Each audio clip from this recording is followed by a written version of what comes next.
আসসালামু আলাইকুম বন্ধুরা, মাত্র একটি ডিম আর 1 কাপ ময়দা দিয়ে যে এত সুন্দর নাস্তা বানানো যায় না দেখলে বিশ্বাসই হবে না। এই নাস্তাটি বানানো খুবই সহজ, মাত্র 10 মিনিটে বানানো হয়ে যায় আর বাচ্চা থেকে বড় সবাই খুবই পছন্দ করবে। তো চলুন আজকের এই রেসিপিটা দেখে নেওয়া যাক। রেসিপিটা ভালো লাগলে লাইক কমেন্ট শেয়ার করতে ভুলবেন না আর চ্যানেলটি সাবস্ক্রাইব করে রাখার অনুরোধ রইল। তাহলে চলুন শুরু করা যাক। তো দেখুন, প্রথমে এখানে আমি একটি মিক্সিং বোল নিয়েছি আর নিয়ে নিচ্ছি একটি ডিম। এখানে চাইলে আপনারা 2টি অথবা 3টি ডিমও নিতে পারেন, তাহলে ময়দার পরিমাণটাকেও বাড়িয়ে নেবেন। এবার দিয়ে দিচ্ছি 1/4 কাপ চিনি। এখানে আমি গোটা চিনি ব্যবহার করলাম, আপনারা চাইলে গুঁড়ো করে নিতে পারেন। তারপরে দিয়ে দিচ্ছি স্বাদ মতো লবণ। এবার আমি একটি চামচ দিয়ে ডিম, চিনি আর লবণটাকে খুব ভালো করে দেখুন ফেটে নিচ্ছি। তো দেখুন এখানে আমি একটি চামচ দিয়ে এইভাবে ফেটে নিচ্ছি। আপনাদের হাতের কাছে হ্যান্ড উইচ থাকলে সেটা দিয়ে ফেটে নিতে পারেন, অথবা হ্যান্ড উইচ না থাকলে আপনারা কাঁটা চামচ দিয়েও ফেটে নিতে পারেন। তো চিনিটা পুরোপুরি গলানোর কোনো প্রয়োজন নেই, হালকা একটু গলে গেলেই হবে। তো দেখুন আমি খুব ভালো করে কিন্তু ফেটে নিয়েছি। চিনিটা কিন্তু একটু দানা দানা রয়েছে, তাতে কোনো সমস্যা নেই। এখন আমি এর মধ্যে দিয়ে দেব 1/4 কাপ সুজি আর 1 কাপ ময়দা। ময়দাটা আমি আগে থেকে চেলে নিয়েছি, অবশ্যই চেলে নেবেন। তারপরে দিয়ে দিচ্ছি 1/4 কাপ গুঁড়ো দুধ। এই গুঁড়ো দুধটা দেওয়ার কারণে নাস্তাটা খেতে কিন্তু দারুণ সুস্বাদু হবে। এবার দিয়ে দিচ্ছি 2 চামচ ড্রাই কোকোনাট। এই কোকোনাটটা আপনাদের হাতের কাছে থাকলে দেবেন, না থাকলে দেওয়ার দরকার নেই। সবশেষে দিয়ে দিচ্ছি 1/2 টিস্পুনের অর্ধেক বেকিং পাউডার। এখানে বেকিং সোডাটা দিতে যাবেন না, বেকিং পাউডারটা দিতে হবে। এবার সবগুলো উপকরণ আমি এই চামচ দিয়েই খুব ভালো করে মিক্স করে নিচ্ছি। দেখুন খুব ভালো করে আমি চামচ দিয়ে মিক্স করে নিয়েছি। এখন আমি চামচটা উঠিয়ে নিচ্ছি।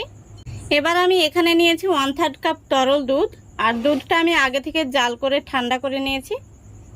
এখন আমি এই অল্প অল্প দুধ দিয়ে একটি সুন্দর করে ডো মেখে নেব। দেখুন ডোটাকে আমি খুব সুন্দর করে মেখে নিয়েছি। এখন আমি ডোটাকে ঢাকা দিয়ে রেস্টে রেখে দেব 5 মিনিটের জন্য, যেহেতু এর মধ্যে সুজি রয়েছে। তো বন্ধুরা দেখুন 5 মিনিট হয়ে গেছে। এখন আমি এই ডোটা থেকে কিছুটা মিশ্রণ হাতের মধ্যে নিয়ে নেব, আর আমি হাতের মধ্যে একটু ঘি মেখে নিয়েছি। তারপরে নাস্তাগুলো শেপ দিয়ে নেব। এই দেখুন নাস্তাগুলোকে আমি এরকম লম্বা সাইজ করে বানিয়ে নিচ্ছি। আমি আরও একটি নাস্তা বানিয়ে আপনাদের দেখিয়ে দিচ্ছি। প্রথমে তালুর মধ্যে নিয়ে একটু গোল করে নিতে হবে, তারপরে এইভাবে একটু লম্বা করে নিতে হবে। এই দেখুন একইভাবে আমি সবগুলো নাস্তা রেডি করে নেব, তারপরে আপনাদের দেখাচ্ছি। দেখুন বন্ধুরা সবগুলো নাস্তা আমি রেডি করে নিয়েছি। এই দেখুন নাস্তাগুলোকে এখন আমি ভাজতে চলে যাব।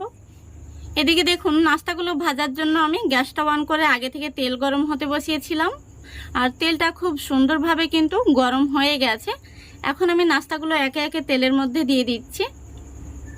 গ্যাসের ফ্লেমটা মিডিয়াম টু লো ফ্লেমে রেখে নাস্তাগুলোকে ভেজে নেব।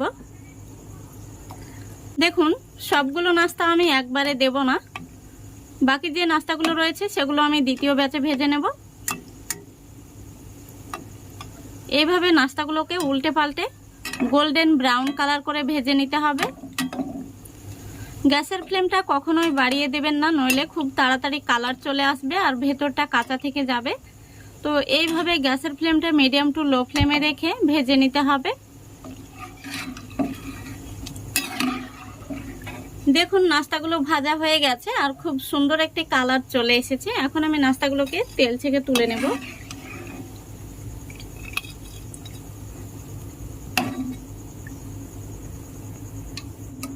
দেখুন নাস্তাগুলো দেখতে কত সুন্দর হয়েছে।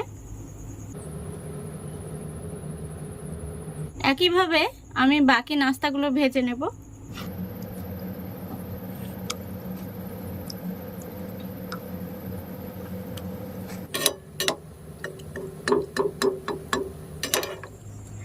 দেখুন সবগুলো নাস্তা ভাজা হয়ে গেছে আর নাস্তাগুলো দেখতে কত সুন্দর হয়েছে। একটি নাস্তা আমি আপনাদের দেখিয়ে দিচ্ছি। ভেতরটা দেখুন কত সুন্দর হয়েছে, একদম সফট। এই নাস্তাগুলো বাচ্চা থেকে বড় সবাই পছন্দ করবে আর মাত্র 10 মিনিটেই কিন্তু বানানো হয়ে যায়। তো আশা করছি আজকের এই রেসিপিটা আপনাদের ভালো লেগেছে। ভালো লাগলে অবশ্যই লাইক কমেন্ট শেয়ার করে দেবেন এবং চ্যানেলটিকে সাবস্ক্রাইব করে অল নোটিফিকেশানটি অন করে সঙ্গে থাকবেন। আজকের মতো এখানেই বিদায় নিচ্ছি। সবাই ভালো থাকবেন, সুস্থ থাকবেন। খোদা হাফেজ।